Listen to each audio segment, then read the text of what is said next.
स्वागत है आपके अपने YouTube चैनल एजुमेनिया 247 पर। पिछली क्लासेस में हम लोगों ने लाइट के बेसिक कॉन्सेप्ट पे काम किया था कि लाइट किस तरीके से ट्रैवल करती है या लाइट के रूल्स क्या होते हैं। रिफ्लेक्शन पे बात हुई थी, रिफ्लेक्शन पे बात हुई थी और डिस्पर्सन पे बात हुई थी। ये वीडियो हम लोग लेकर के आए हैं आपके बीच में, जिसपे हम लोग मिरर्स के बारे में बात करेंगे, क्योंकि ये दिमाग में हमेशा आप बैठा लो कि एनटीपीसी और एसएससी के एग्जामिनेशंस में एक क्वेश्चन, चाहे वो न्यूमेरिकल फॉर्म में चाहे वो वर्टिकल फॉर्मेट में, कहीं न कहीं मिरर से जरूर उठाया जाता है। सबसे पहले बात किया जाए दर्पण कि जब दर्पण शब्द यानी जब मिरर शब्द आपके दिमाग में जाता है तो मिरर का मतलब होता है कि एक ऐसी युक्ति है, एक ऐसी चीज है जिसकी एक सतह पारदर्शी होती है, जिसके ऊपर परावर्तन संभव होता है, जिसका सामान्यतः हम अपना प्रयोग करते हैं हम अपने चेहरे को देखने के लिए। दर्पण को दो पार्ट में डिवाइड किया गया कि दर्पण दो तरीके का हो सकता है। एक नाम दिया गया समतल दर्पण या प्लेन मिरर, दूसरा नाम दिया गया गोलीय दर्पण या स्फेरिकल मिरर। यानी कि कभी भी आपसे पूछा जाएगा कि समतल दर्पण कितने प्रकार का होता है, दर्पण कितने प्रकार का होता है, तो आप सीधे कहोगे कि मिरर दो तरीके का होगा, एक प्लेन मिरर और एक आपका स्फेरिकल मिरर। समतल दर्पण ये कंडीशन होगी और इस साइड में पॉलिश कर दिया जाएगा, इसको हम लोग नाम देते हैं समतल दर्पण। गोलीय दर्पण एक पार्ट होता है, एक गोलीय गोला होता है जिसके बीच में एक सेंटर होता है। इस सेंटर को मिलाती है एक रेखा ले जाकर के, और जहां पर ये मिलाती है उसको हम लोग नाम देते हैं पी का यानी पोल का। सी और यानी सेंटर ऑफ कर्वेचर और पोल के ठीक बीचों बीच जो पॉइंट होता है उसको हम लोग फोकस का नाम देते हैं। अब गोलीय दर्पण दो तरीके से डिजाइन किया गया। पहला नाम दिया गया अवतल दर्पण का और दूसरा नाम दिया गया उत्तल दर्पण का। अवतल दर्पण की अगर बात किया जाएगा तो अवतल दर्पण यानी कनकेव मिरर और उत्तल दर्पण यानी कन्वेक्स मिरर। गोले के अंदर वाले पार्ट को अगर हम पॉलिश करते हैं और बाहर की तरफ से अगर हम चेहरा देखते हैं तो वो एग्जाम्पल होता है किसका, कन्वेक्स का। गोले को बाहर की साइड से अगर हम पॉलिश करेंगे और अंदर की साइड से अगर हम चेहरा देखेंगे तो वो एग्जाम्पल होता है किसका, तो एग्जाम्पल होता है आपका कनकेव मिरर। अब एक एक चीजों पर थोड़ा डीप में डिस्कशन किया जाए। क्वेश्चन कहां से बनेंगे, तो क्वेश्चन बनते हैं आपके कि प्रतिबिंब कैसा बनता है, आभासी बनता है, सीधा बनता है, वास्तविक बनता है, उल्टा बनता है। एक क्वेश्चन तो यही से बन जाता है।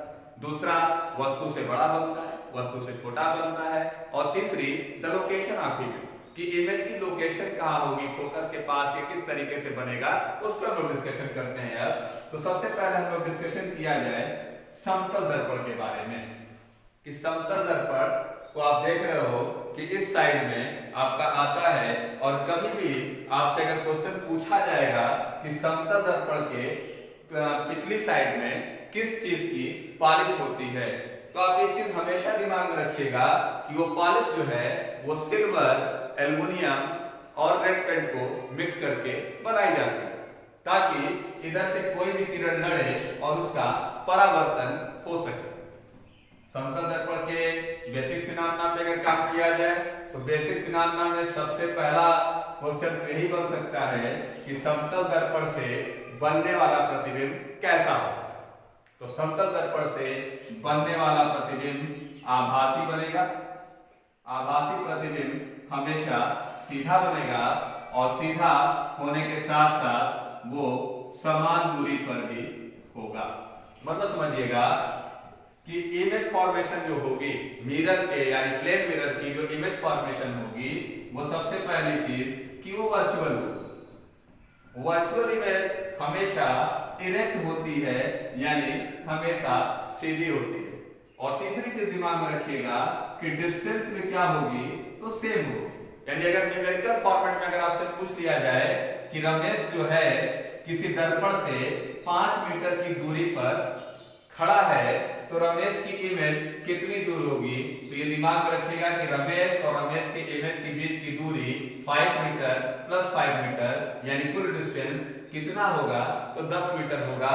ये चीज अगर आपके दिमाग में है तो ये न्यूमेरिकल बहुत बड़ा न्यूमेरिकल नहीं होगा आपके लिए। तो सबसे पहले चीज कि समतल दर्पण से बनने वाला प्रतिबिंब हमेशा आभासी बनेगा, साथ साथ सीधा बनेगा, सीधा बनने के साथ साथ समान दूरी पर बनेगा, यानी कि जितनी दूरी पर वस्तु रखी गई है उतनी ही दूरी पर शीशे के जस्ट पीछे इमेज फॉर्मेशन भी होगा।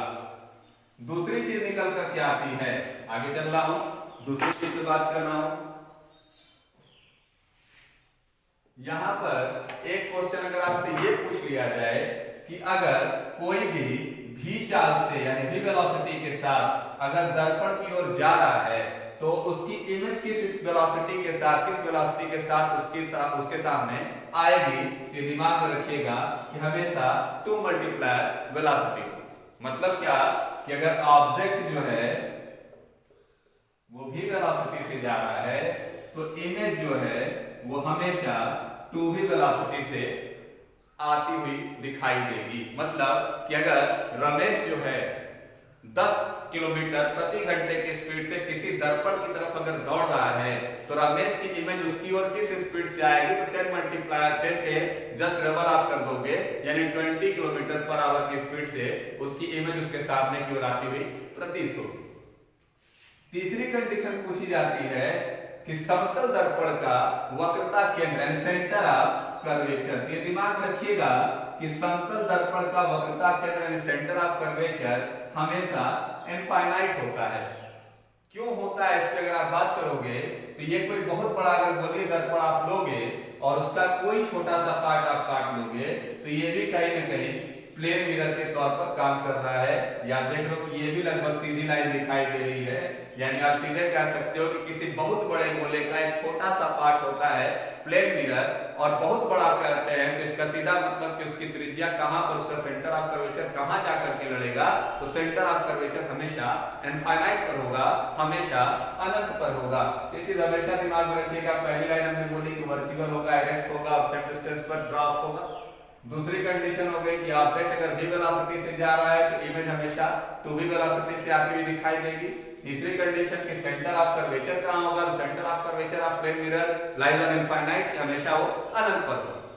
और अगली कंडीशन पे अगर आया जाए इसी चीज से तो एक क्वेश्चन आपसे पूछा जाता है हमेशा कि दो दर्पणों के बीच में कोई भी दो मिरर हैं उनके बीच में बनने वाले प्रतिबिंबों की संख्या, यानी the number of image found under 2 mirrors. तो इसको हम लोग सीधे डिफाइन करते हैं 360/थीटा।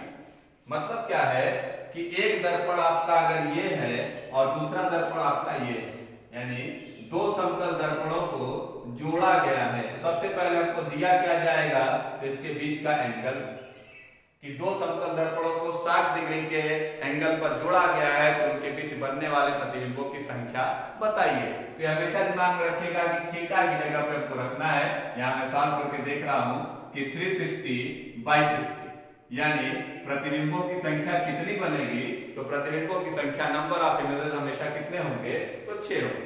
एक चीज यहां पर हमेशा आपको ध्यान देनी है कि आंसर आपको हमेशा इवन फॉर्मेट में लाना है, यानी सम संख्या होनी चाहिए। अगर कोई ऐसा एंगल दिया हुआ है जहां पे आपका आंसर अगर 7 आ रहा है, 9 आ रहा है, 11 आ रहा है, 13 आ रहा है, 5 आ रहा है, तो हमेशा आप देखना कि उसमें से हमको -1 करना है।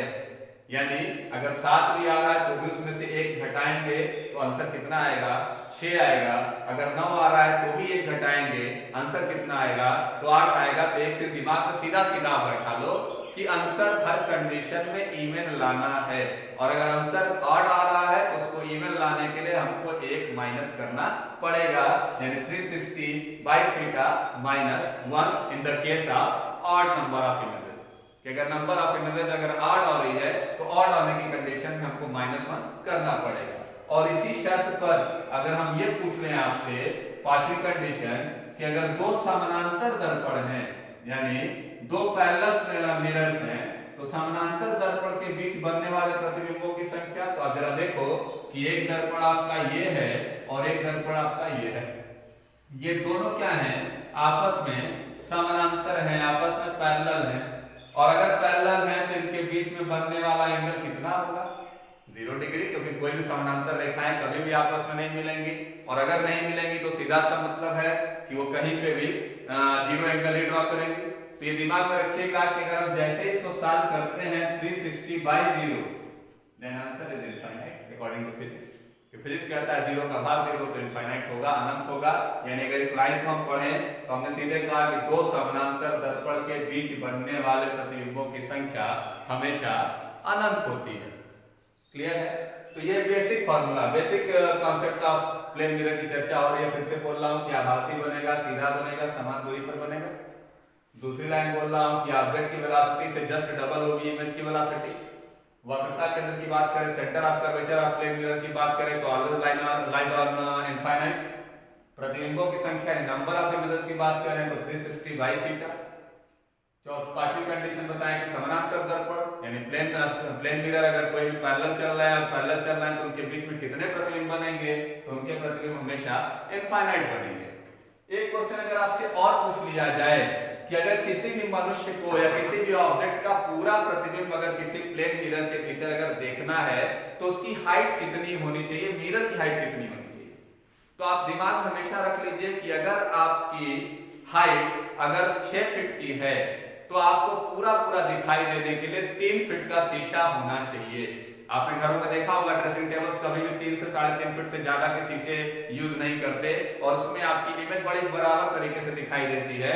इसका सीधा मतलब है कि लास्ट कंडीशन में लिख रहा हूं कि height of object is equal to height का हाफ होगा किसका, तो मिरर का।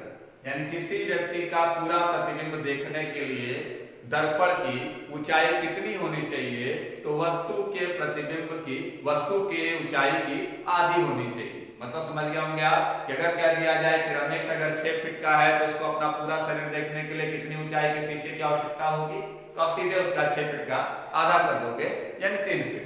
तो ये बेसिक कॉन्सेप्ट है, आभासी, सीधा, समान दूरी, ऑब्जेक्ट की वेलोसिटी, इमेज की वेलोसिटी दोगुनी होगी, वक्रता केंद्र इनफाइनाइट पे होगा, नंबर ऑफ इमेजेस तो 360/θ से आप करोगे, समानांतर दर्पण से कौन सा कितना बनेगा प्रतिबिंब, तो आप सीधे कहोगे इनफाइनाइट बनेगा। और हाइट की बात किया जाए तो मिरर की हाइट हमेशा आधी होनी चाहिए। तो ये आपका बेसिक कॉन्सेप्ट ऑफ मिरर पे हम लोग बात कर रहे थे। कोई भी चीज नहीं समझ में आएगी आप कमेंट बॉक्स में जाइएगा, उस पर कमेंट करिएगा, और ज्यादा एक्सप्लेन करूंगा, इसमें कोई इशू नहीं है। आप और ज्यादा क्वेश्चंस लगाने की कोशिश करिए, हम लोग मिलते रहेंगे। आगे चलना बात एक बार पूछी जाती है किसकी, तो उपयोग की, कि समतल दर्पण का उपयोग क्या है। तो समतल दर्पण का उपयोग अगर बात किया जाए तो सबसे पहला और सबसे बेसिक तो उपयोग आप ये कहते हो कि हमारे घरों में जो चेहरा देखने के लिए जो शीशा यूज किया जाता है वो प्लेन मिरर का एग्जांपल है, तो उस पर हम लोगों को काम करना नहीं बहुत सारे। दूसरा थोड़ा सा आगे चले तो सोलर कुकर के अंदर भी प्लेन मिरर का यूज किया जाता है किरणों को परावर्तित करने के लिए। अगली कंडीशन तो एक नाम निकल करके आता है उपयोग में, कि समतल दर्पण के उपयोग में एक नाम निकल करके आता है जिसको हम लोग नाम देते हैं कैलेडियोस्कोप। या कैलेडियोस्कोप को अगर हम लोग हिंदी में बोले तो इसको हम लोग बोलते हैं बहुरूपदर्शी। है क्या, तो दिमाग में रखिएगा, ऐसी संरचना आपके दिमाग में बैठा दे रहा हूं कि ये किस तरीके का स्ट्रक्चर ड्रॉ होता है। तो 3 प्लेन मिरर हैं, इधर से पॉलिश किया हुआ है, इधर से पॉलिश किया हुआ है और इधर से पॉलिश किया हुआ है। मिरर नंबर 1, मिरर नंबर 2 और मिरर नंबर 3। ये 3 मिरर्स हैं, तीनों प्लेन मिरर्स हैं। तीनों को हमने जोड़ दिया और कितने एंगल पर जोड़ा, ये दिमाग में रखिएगा कि ऑल एंगल्स आर 60 डिग्री। कि सारे मिरर्स जो हैं वो 60 डिग्री के एंगल पर एक दूसरे से जुड़े हुए हैं। नाम से लग जा रहा होगा कि बहुरूपदर्शी, यानी बहुत सारे इमेजेस जो हैं वो क्रिएट करता होगा यहाँ पे। और ये यूज क्या होता है, तो हमेशा डिफेंस सेक्टर में यूज होता है कि बंकरों के ऊपर लगा दिया जाता है। अगर कोई व्यक्ति इधर से दिखाई देता है तो उसकी इमेज यहाँ दिखाई देगी, फिर यहाँ दिखाई देगी। फिर यहाँ दिखाई देगी, ऐसे करते करते बहुत सारे रूप उसके बनेंगे। तो आप सीधे कह सकते हो कि kaleidoscope normally used in defence sectors. तो डिफेंस सेक्टर में यूज किया जाता है कैलेडोस्कोप। बार बार पूछा जाता है इसके बारे में, कभी संरचना पूछी जाती है, कभी उपयोग पूछा जाता है। तो दिमाग में रखिएगा कि कैलेडोस्कोप 3 समतल दर्पणों को 60 डिग्री के एंगल पर मिलाने की परंपरा है, जिसके अंदर हम बहुत सारे इमेज फॉर्मेशन करते हैं। दूसरे उपयोग की बात किया जाए तो एक उपयोग और निकल करके आता है, और वो है आपका पेरिस्कोप यानी परिदर्शी। इसमें क्या होता है, तो इसमें हम लोगों ने 2 समतल दर्पण को, एक समतल दर्पण ये और एक समतल दर्पण आपका ये, यानी 2 समतल दर्पण को हमने जोड़ दिया कितने पे, तो 45 डिग्री के एंगल पर, यानी 45 डिग्री के एंगल पर हम लोग जोड़ देते हैं, और 45 डिग्री के एंगल पर जोड़ करके तो हम यहाँ पे भी इमेज फॉर्मेशन कराते हैं। ये कहाँ यूज होगा, तो ये पहले ज्यादा यूज होता था पनडुब्बियों के ऊपर, कि पनडुब्बियों के ऊपर लगा दिया जाता था। तो अगर पनडुब्बी के ऊपर से कोई भी चीज आती थी तो उसकी एक इमेज पनडुब्बी के भीतर भी बन जाती थी। तो सीधे आप कह सकते हो कि समतल दर्पण के 2 मेन जो है यूजर हैं वो कैलेडोस्कोप और पेरिस्कोप। तो ये समतल दर्पण का बेसिक कॉन्सेप्ट है। अगर किसी को कहीं पे भी कोई प्रॉब्लम आ रही है, कमेंट में आप जाइएगा और जरूर उसके ऊपर लिखिएगा कि कोई इस तरीके की प्रॉब्लम इमेज फॉर्मेशन में भी अगर हम लोग बात करेंगे, कहीं पे भी कोई दिक्कत आती है तो। अब आगे चलते हैं, तो हम लोग दूसरे 2 दर्पणों की बात करते हैं। हमने एक नाम दिया गोलीय दर्पण। दर्पण का एक प्रकार था प्लेन मिरर, जिसको अभी हम लोगों ने खत्म किया, और दूसरा प्रकार है स्फेरिकल मिरर यानी गोलीय दर्पण। तो जब गोलीय दर्पण पे आप काम करोगे तो गोलीय दर्पण पर हम लोग आते हैं, या इसको हम लोग नाम देते हैं स्फेरिकल मिरर। स्फेरिकल मिरर पे जब आप आओगे तो हमने कहा कि 2 तरीके का होगा, एक आपका अवतल यानी कनकेव, और दूसरा आपका उत्तल यानी कनवेक्स।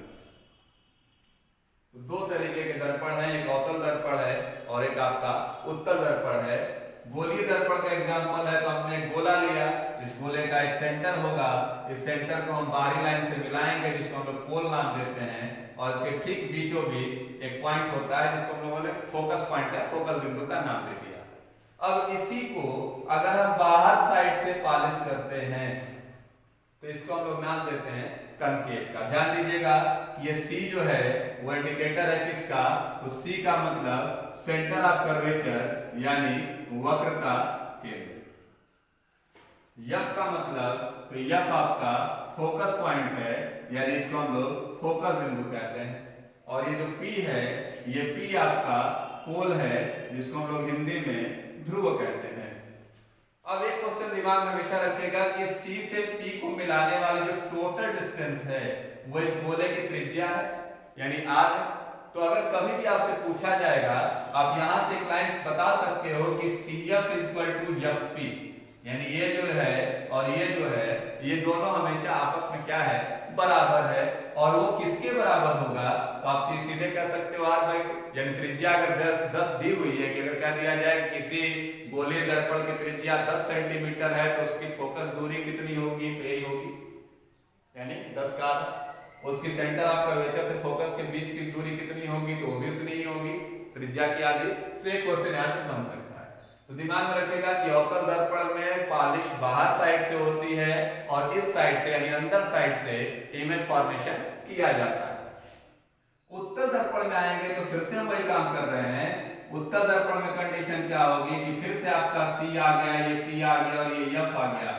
बस अंतर क्या है कि इस बार पॉलिश अंदर साइड से होगी, ये सेंटर ऑफ कर्वेचर आपका, ये फोकस और ये आपका पोल। और यहाँ पे भी सेम वही कंडीशन कि CF = FP = R/2, यानी त्रिज्या का आधा होना चाहिए। तो ये कंडीशन आपकी बनती है एक अवतल दर्पण में और एक आपकी उत्तल दर्पण में। अब जरा देखा जाए कि किस तरीके से किरणें जा रही हैं। पहले मैं बात करूंगा अवतल दर्पण की केवल, कि अवतल दर्पण में किस तरीके से काम हो रहे हैं। तो ये चीज देखिएगा कि अवतल दर्पण में सबसे पहले कंडीशन कि अगर हम इसको सही से ड्रा कर लें तो ये आपका एक अवतल दर्पण इस तरीके से बनता है। ये आपका पोल, ये आपका फोकस और ये आपका सेंटर ऑफ कर्वेचर।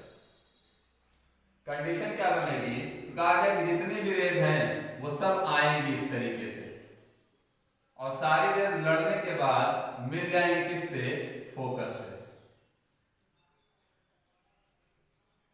दिमाग में रखिएगा कि ये सारी रेज आ रही हैं और सारी रेज टकराने के बाद मिल जा रही है किससे? फोकस से। और मिल जा रही है, और मिल जा रही है का सीधा मतलब है कि रियल इमेज फॉर्म होगी, वहां पर कोई भी वर्चुअल इमेज फॉर्म नहीं होगी। यानी पहली लाइन हमने यहां से कह दिया कि इससे बनने वाला प्रतिबिंब जो है वो हमेशा वास्तविक बनेगा। वास्तविक का मतलब होता है क्या?